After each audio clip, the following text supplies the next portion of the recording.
Fala galera, eu quero conversar com você agora sobre a fixação de alimentos após o término do relacionamento afetivo. Isso mesmo, alimentos fixados entre ex-cônjuges e entre ex-companheiros. Muito bem, presta atenção, olha só. Você deve lembrar que entre cônjuges e entre companheiros há um princípio, há um direito, há uma expectativa, um dever que é da mútua assistência. Isso está lá no 1566 do Código Civil para os cônjuges e está no 1724 para os companheiros. Mas acabou a relação. Da onde é que vão fixar alimentos? Aí vem o princípio da solidariedade, isso mesmo. Está lá no artigo 3º da Constituição.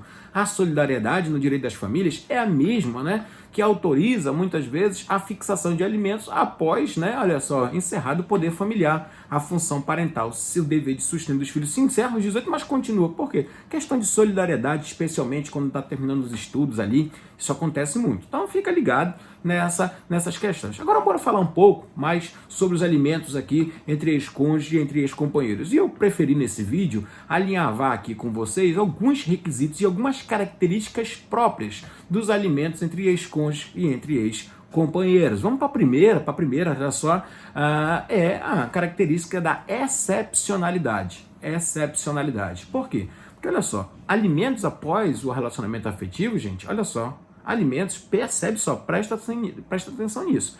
A regra é o seguinte, a regra é que não há fixação. Não. Para poder fixar esses alimentos, deve acontecer alguma coisa que venha fundamentar isso, tá bom? Então, olha só, eu vou trazer alguns casos concretos agora da vida prática, tá? Que podem te iluminar quanto à possibilidade de conseguir fixar alimentos. Por exemplo, o caso mais assim que a gente trabalha, qual é? Mudança de domicílio, e aí alguém pede a conta do trabalho para acompanhar outro. Nesse caso aqui, o que é que nós temos? Nessa situação aqui, nós temos perfeitamente a possibilidade de fixar alimentos. Por quê? Porque alguém teve que sair do seu trabalho para acompanhar. Segundo caso, um pedido expresso da outra parte. Mas aqui, gente, um pedido expresso não é assim, vai lá, sai do trabalho e fica aqui mais comigo. Não. Pedido expresso, que eu sempre digo, é o seguinte, é o do fica combinado assim, que eu brinco, nem lá do pagode, né? Então, olha só, uma hora deixa tudo combinado para não ter crise. Então, olha só, não é a determinação, ele pediu para você trabalhar, porque não tem o princípio da não hierarquia, igualdade. Então, como é que vai ter? Alguém vai mandar.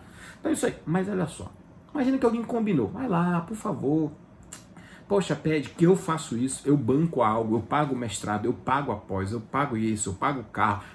Então, olha só, então merece que substituir a remuneração do trabalho. Se ficar comprovado isso, depósitos mensais na conta, ou então pagando a faculdade, eu digo, peraí, agora mudou.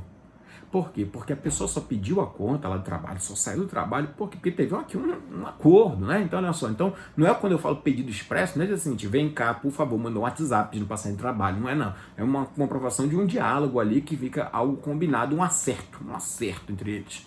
O terceiro caso que eu digo é o seguinte, é a velocidade da prole, né? Eu até brinco, qual é? É o seguinte, por exemplo, em 3, 4 anos, 2 filhos. Em 5 anos, 3 filhos. Gente, olha só, não se terceiriza a maternidade. Por mais que tenha empregado, por mais que tenha alguém, mas olha só, vamos ser leais, não tem como dizer que não há consequências na vida profissional da mulher.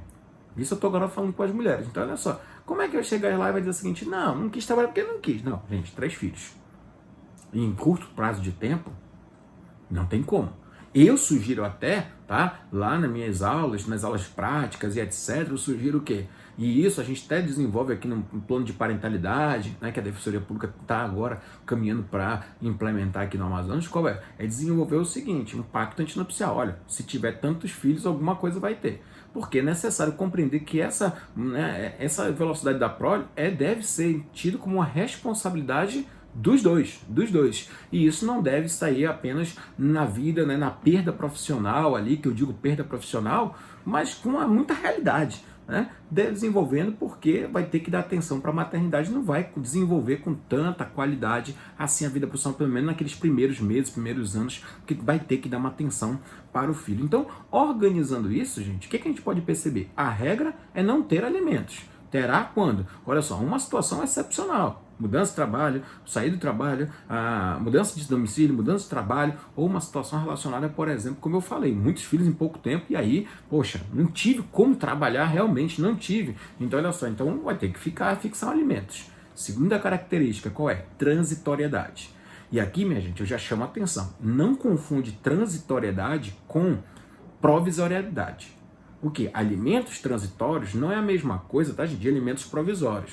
Não. O que é o alimento provisório? O alimento provisório, meus amigos, é aquele que é fixado, preste atenção nisso, tá? É fixado no início do processo ou no decorrer do processo e o juiz fixa alimentos provisórios até chegar no definitivo, até chegar no final do processo. Isso são alimentos provisórios, tá? Isso são alimentos provisórios. Transitórios não. A gente já sabe que esse alimento aqui, embora colocado na sentença ali, ele não vai durar para sempre, porque ele é transitório.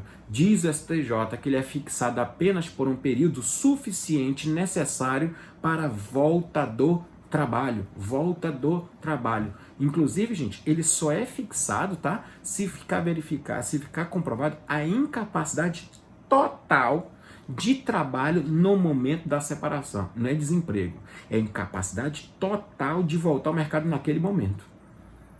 Então, olha só, e se daqui a 10 anos a pessoa, não está incapacitado? Paciência. Poxa, no tempo podia trabalhar, mas agora não pode mais, sofreu algo. Não tem. Poxa, mas vai ficar na rua, vai ficar na miséria? Não. O artigo 1697 diz que se não tiver ascendente, descendente, pode pedir até para o irmão. Então, olha só, não é só o ex que vai ali sustentar, tá? Então, fica ligado também nessa questão. Beleza, conseguimos superar a característica aqui dos alimentos relacionados àquilo que é excepcional, que ele é transitório, geralmente é fixado, o STJ orienta que seja fixado por tempo certo e determinado, e aqui, gente, eu dou algumas situações práticas também. Fez um acordo de divórcio, de dissolução da união estável, fixa alimentos para o ex-companheiro por 1 ano. Depois do ano ele volta, né? Poxa, eu queria fixar mais alimentos, queria pedir mais um pouco. Ele pode fazer isso? Olha só, o STJ já disse, inclusive, que esse papo de chegar e voltar não vale a pena não, tá? Tem que fundamentar alguma situação diferenciada. Por que ele não voltou? E agora tem outra coisa também. Interessante. Qual é? A doutrina, eu cito até o Conrado Paulino da Rosa, ele diz o seguinte, aqui tem que prestar muita atenção. Por quê? Tem um venire contra facto próprio. Não disse que era em 1 ano? Não disse que ia resolver em 1 ano? Como é que agora está aqui me dizendo que não deu para resolver? Então, peraí, tá? Então, cuidado com isso. Terceiro, e agora eu trago os julgados mais novos do STJ de 2020. O STJ decidiu agora em março, tá? Depois eu vou colocar no blog isso, lá no elonunes.com, toda essa questão aqui que eu estou explicando. E ele disse algo muito interessante. Ele falou, olha, também um terceiro requisito que deve ser, olha as características que estão se avolumando no alimentos entre ex-cônjuges e companheiros. Ele fala assim, também deve ser observada a capacidade potencial de volta ao mercado de trabalho. Se ficar demonstrado que houve uma capacidade potencial, não é que voltou a trabalhar, mas potencialmente se verificou que já pode voltar ao trabalho, acabou os alimentos. Ainda, grava isso, que não ocorra mudança na possibilidade de necessidade. Não, mas ele não desempregou. Poxa vida, mas a minha situação não melhorou. Não interessa. Houve a capacidade potencial já de voltar ao mercado? Já. Ainda não voltei. Não interessa. Houve a capacidade? Sim. Houve a possibilidade de voltar? Já está pronto para trabalhar? Então paciência. Não fica como seguro-desemprego, tudo bem? Aqui, tá? Fica muito claro aquilo que diz o professor Rolf Madaleno. Ele diz que deve observar a teoria do esforço, mas a teoria do esforço não só observada pelo lado de quem está recebendo, mas pelo lado de quem está pagando.